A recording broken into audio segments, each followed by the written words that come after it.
యజ్ఞమూర్తి గారు, కల్కి పార్ట్ 1 అనేది దుమ్ము రేపుతూ దూసుకెళ్తున్నటువంటి నేపథ్యంలో అసలు కల్కి పార్ట్ ఎప్పుడు రాబోతోంది, ఎలా ఉండబోతోంది అనేది అందరికీ ఒక ఉత్కంఠగా అయితే మారింది. ఆసక్తిగా అందరూ ఎప్పుడు వస్తుందా అనేటువంటి ఆతృత కూడా చాలా మందిలో పెరిగింది. అవును. దీని గురించి అసలు అప్డేట్ ఏదైనా ఉందా?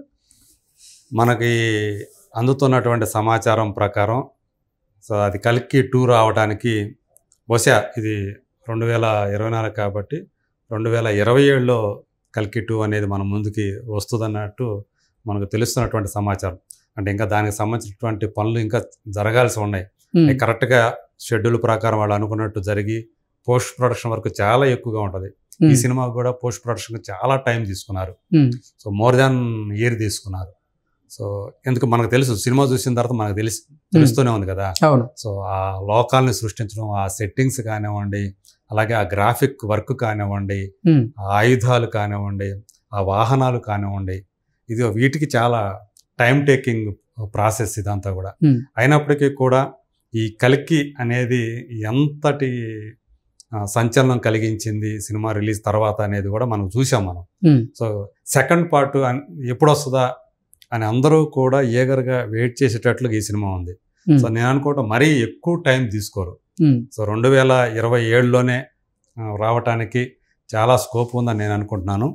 పైగా దట్టు ప్రొడ్యూసర్ అశ్విని దత్ గారు ఒక చిన్న ఇన్ఫర్మేషన్ కూడా ఇచ్చారు. సో సెకండ్ పార్ట్లో మీకు అర్జునుడి క్యారెక్టర్ కాస్త ఎక్కువ కనిపిస్తుంది మీకు అని.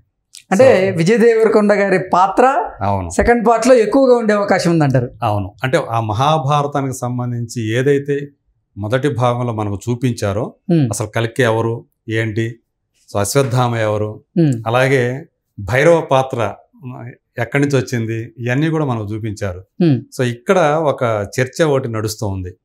ఆ సినిమాలో మనం చూస్తే అర్జునుడి కంటే కర్ణుడు చాలా మరింత శక్తివంతుడు, మరింత గొప్పవాడు అన్నట్లుగా ఈ సినిమాలో చూపించడం జరిగింది. ఇది కొంతమందికి చాలామంది ఆక్షేపణ వ్యక్తం చేస్తున్నారు. ఎందుకంటే అర్జునుడే కథానాయకుడు కురుక్షేత్ర మహాసంగ్రామానికి, అట్లాంటిది కర్ణుడిని ఎక్కువ చేసి చూపిస్తున్నారు అని. ఎందుకు సార్ అసలు మన పురాణాల్లో కూడా అర్జునుడికి శ్రీకృష్ణ పరమాత్మల వారు అసలు అంటే కర్ణుని యొక్క గొప్పతనం గురించి చెప్పేది కూడా కొన్ని వాటిల్లో ఉంది కదా. అవును, ఖచ్చితంగా ఉంది. ఎందుకంటే మనకు అందరూ తెలుసు కర్ణుడు వచ్చేసి సూర్యపుత్రుడు.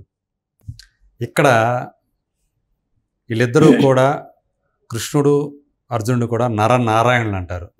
సో వాళ్ళిద్దరి మధ్య ఉన్నటువంటి బంధం కూడా చాలా గొప్పది, కృష్ణుడు అర్జునుడు.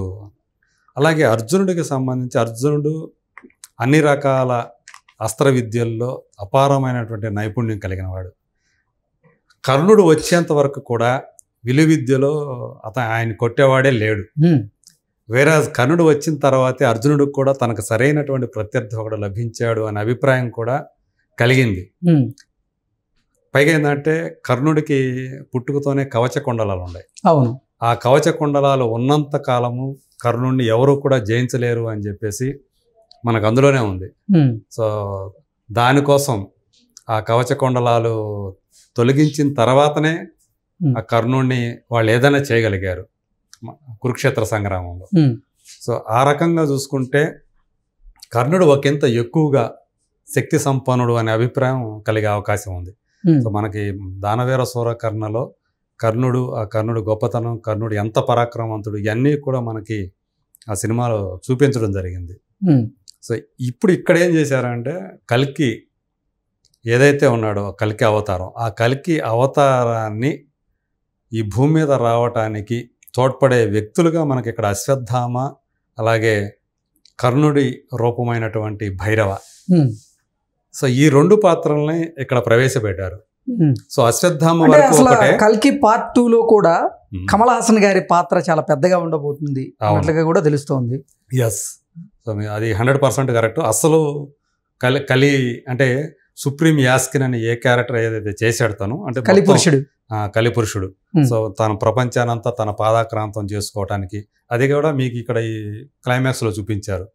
ఒక చిన్న ఆ డ్రాప్, సెరం డ్రాప్ అనేది తోటి అతను ఎంత యవ్వనవంతుడిగా మారిపోవటం అని, బాగా ముద్దుసలుగా ఉండే అతను చర్మం ముడతలు పడిపోయి ఒక వికృత రూపంలాగా కనిపించే అతను సుప్రీం యాసన ఒక డ్రాప్ తోటే నవోన్మేషమైనటువంటి శరీరాకృతి పొందడం మనం చూసాం. మనం కండలు తిరిగిన దేహం వచ్చేస్తుంది ఇట్లా. సో ఇప్పుడు అసలు అయినటువంటి మనం కమల్ హాసన్ నటనని ఈ సెకండ్ పార్ట్లో మనం చూడబోతున్నాము. దట్టు ఇక్కడ కూడా మనకి వేరే ఏదైతే చెప్పే మహాభారతంలో అర్జునుడు కర్ణుడికి సంబంధించినటువంటి ఎపిసోడ్ కూడా ఈ సెకండ్ పార్ట్లో మరింత ఎక్కువగా ఉండబోతుంది అనేది మనకు అందుతున్నటువంటి సమాచారం. ఓకే. సో ఖచ్చితంగా ఇది మరింత ఇంట్రెస్టింగ్. ఎందుకంటే ఇప్పుడు పాత్రల పరిచయం మాత్రమే జరిగింది మొదటి దాంట్లో. సెకండ్ దాంట్లో వచ్చేటప్పటికి ఆ పాత్రల మధ్య యొక్క క్లాష్ మనకు కనిపించబోతుంది. అంటే కలిపురుషుడు సుప్రీం యాస్కిన్కి అశ్వత్థామ భైరవ పాత్రలకి మధ్య పోరాటాన్ని మనం చూడబోతూ ఉన్నాం. కల్కి పార్ట్ 1కి దగ్గరగా 600 కోట్ల రూపాయలు వెచ్చించినటువంటి నేపథ్యంలో పార్ట్ 2కి ఎంత బడ్జెట్ పెట్టబోతున్నారు అంటే ఏం చెప్తారు? సో దీని అనుకోవటం పార్ట్ 2కి మరింత ఎక్కువగా, కనీసం ఇదైతే పార్ట్ 1కి ఎంత పెట్టారో దానికి సమానంగానన్నా పెట్టాలి, ఇంకా ఎక్కువగానే కూడా అవ్వచ్చు. ఎందుకంటే దీంట్లో సెకండ్ పార్ట్లో మరింత యాక్షన్ పార్ట్ ఎక్కువ ఉండబోతుంది. సో కాకపోతే ఏమైందంటే ఇప్పుడు ఈ సినిమాలో మనకంతా కూడా అల్ట్రా మోడర్న్, అంటే 2898 లోకం చూపించారు. కల్కి పురాణం అని ఏదైతే ఉందో అందులో ఎంత కూడా ఎలా ఉంటుందంటే గుర్రాలు, వాళ్ళ పోరాటాలు అన్నీ కూడా సైనికులు, రాజులు, సైనికులు ఆ టైప్లో ఒక జానపదం టైప్లోనే అందులో వర్ణన అంతా ఉంటుంది. దేవతలు వీళ్ళంతా వస్తారు. సో కల్కి పురాణంలో కల్కి అవతారాన్ని చాలించడం, ఎప్పుడు చాలిస్తాడు ఏంటనేది కూడా ఉంటుంది. ఇప్పుడు మనకి ఈ సెకండ్ పార్ట్లో ఎంతవరకు తీసుకుంటాడో మనకు వాళ్ళు చూపిస్తారు అనేది మనం చూడాలి. సో ఇది ఎందుకంటే ఇది ఒక యూనివర్స్గా చేయబోతున్నాడు కదా. సో నేను అనుకోవడం ఏంటంటే కల్కి అనేది అంటే కల్కి పార్ట్ 1 కోసం యూజ్ చేసినటువంటి సెట్స్ కానీ ఆ వెహికల్స్ కానీ ఆల్రెడీ దానికి బడ్జెట్ కేటాయించి ఆల్రెడీ యూజ్ చేసినటువంటి నేపథ్యంలో సెకండ్ పార్ట్కి కూడా అంత ఖర్చు అయ్యే అవకాశం ఉందంట. శంభల గ్రామం ఉంటదిగా, శంభల అనే ఏరియా ఉంటుంది కదా. సో ఈ సినిమాలో శంభల అలాగే ఉంటుంది. సో కల్కి అక్కడే పుడతాడు కదా. అవును.